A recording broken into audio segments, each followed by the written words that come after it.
If you celebrate Christmas today, can I just say Christos se rodi? Hope you guys have a good day with the fam. I myself got up a little earlier today, get a bit of a workout in before we get on with the day.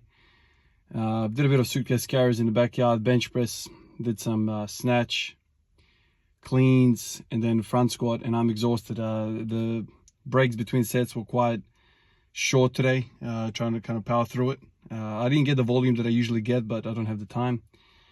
But it goes to show you can still get a workout in, and sometimes, you know, on days like this, when you don't have a lot of time, you know, one of the most valuable training parameters that you can play with is just rest. You know, decrease the rest, and all of a sudden, man, you are fighting an uphill battle.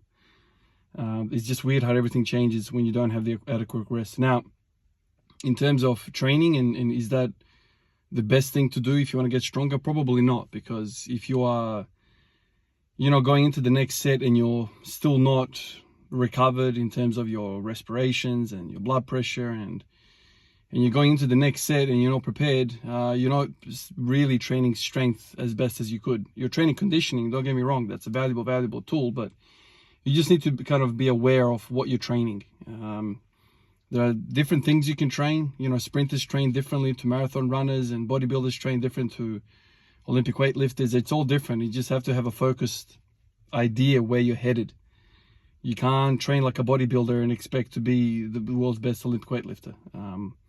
There needs to be some sort of understanding. Sure, you can take some things from certain classes or fitness, of training, and do that as an accessory or something like that, but if you're expecting to do 10s and 12s and 20s and expect to be really good at once, you're kidding yourself.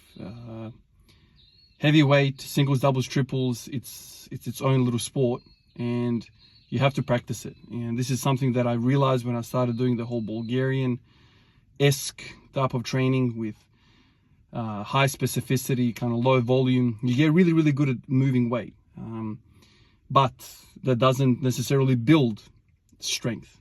So it's kind of weird how it is. Now, that doesn't mean you have to do 10s, 12s, and 20s, but like doing doubles and triples will build once immediately, essentially. If you're doing 10s, 12s, and 20s, that doesn't directly affect the ones, but it does build tissue, it does build lots of different things. Recovery, you know, improves in just getting away from the specificity is also really beneficial sometimes, but all of that can benefit the strength work, the doubles, the triples, the fives, that will then benefit the singles. So it all comes together. In the last, I don't know, 2 months, I haven't really done any 5s or 10s or 20s or anything like that on the bench press, and I've had lots of success. I feel like I'm extending that peaking phase more and more, and the only reason I've been able to do that is because I've staved away from injury, from like joints feeling crappy. I'm balanced. I've found a nice little thing for me, and it's working really well. And so, you know, I did like something like 2-3 weeks of 10s, then I went to 5s for a week, and then since then, basically probably more than 6 weeks now, something like that, I've been just basically handling singles and doubles, and that is it on the bench press. Now, because I'm focusing so much of my energy in the bench press, a lot of the other stuff has suffered. All the lifting is, I'm getting PRs and whatnot, but that's because it's new. I'm getting newbie gains, and it's all great. Freaking every other day I'm setting PRs. That's all fantastic, but that's going to slow down eventually. But that's kind of how it goes usually. It's you can only improve at one thing in close relatives. For instance, like I've improved the cleans and the snatches, and my elbows have benefited from all of that work, from all the kind of hanging and gripping work, and that's kind of made my elbows feel a little bit better, and I could put in 10 freaking doubles on the bench press and then wake up the following day not in agony. So that's kind of how you work around some of these things. Today I'm wrecked, you know, I'm really fatigued, as in like conditionally.